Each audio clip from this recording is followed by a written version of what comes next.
Julie Chouteau est avec nous pour nous parler d'un œil sur les médias. Bonsoir Julie. Bonsoir. Vous nous emmenez d'abord en Haïti où les internautes demandent des comptes au gouvernement. Oui, et plus précisément, il demande des comptes à propos du fonds Petro-Caribé. Petro-Caribé, c'est en fait le nom d'un programme lancé en 2006 par l'ancien président vénézuélien Hugo Chavez, un programme qui permet à Haïti d'acquérir des produits pétroliers à un coût avantageux et de payer leurs factures sur 25 ans. En principe, en clair, le pays s'endette, mais à un prix avantageux, il encaisse et en attendant, il peut investir, sauf que l'argent dégagé était censé financer des projets de développement économique et sociaux en Haïti et ces projets sont tout simplement invisibles pour de nombreux Haïtiens qui veulent donc savoir où sont passés les milliards de dollars promis. Ils descendent donc dans la rue lors de manifestations où ils affichent ce slogan, pardonnez-moi ma prononciation du créole haïtien, Côte Cob Petro Caribéa, traduisez où est l'argent de Petro Caribé. Mais en fait, à la base de ce mouvement,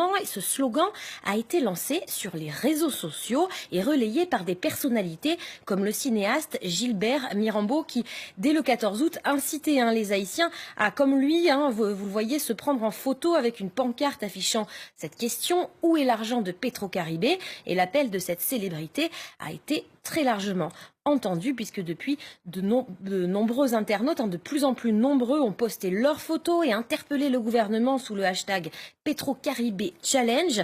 La société civile, Stéphanie, est très mobilisée en fait autour de cette affaire, à tel point que nos confrères de Mediapart parlent du plus grand scandale politico pétrolier de la région Caraïbes. Selon cet article de Mediapart, 1,7 milliard de dollars auraient été affectés par le fonds Petro-Caribé pour des travaux qui restent inachevés ou qui n'ont tout simplement pas été entrepris. Certains soupçonnent donc les politiques d'avoir mis cet argent dans leur poche. Des soupçons de corruption qui sont même relayés par certains sénateurs qui, dans un rapport, parlent d'escroquerie à grande échelle. Une enquête a bien été ouverte, mais aux grandes dames de l'opposition, elle n'a pas été confiée à la justice, mais à la Cour supérieure des comptes et des contentieux administratifs, trop liés au pouvoir selon certains observateurs.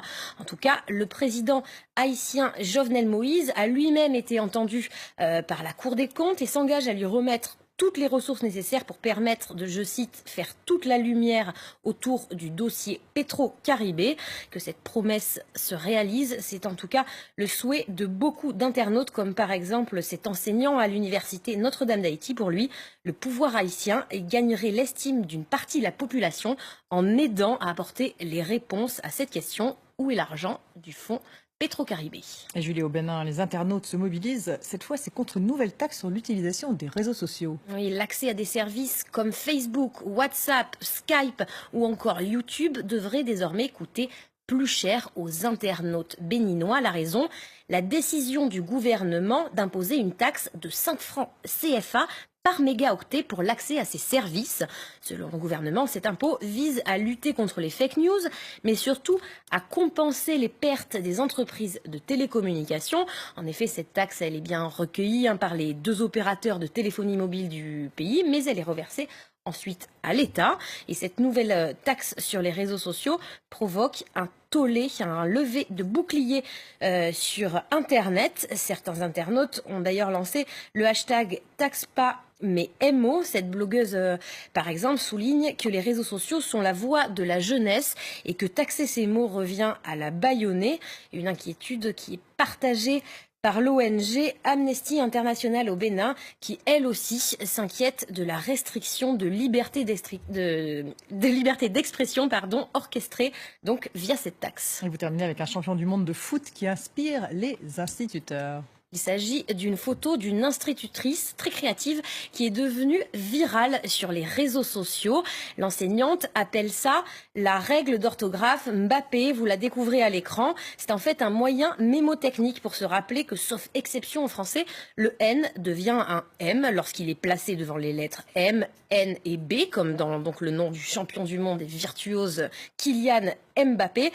On écrit donc champion avec un M et non avec un N. Donne un exemple cette institutrice. Il s'agit d'un exemple parlant, dit-elle, et Kylian Mbappé est une star pour les élèves.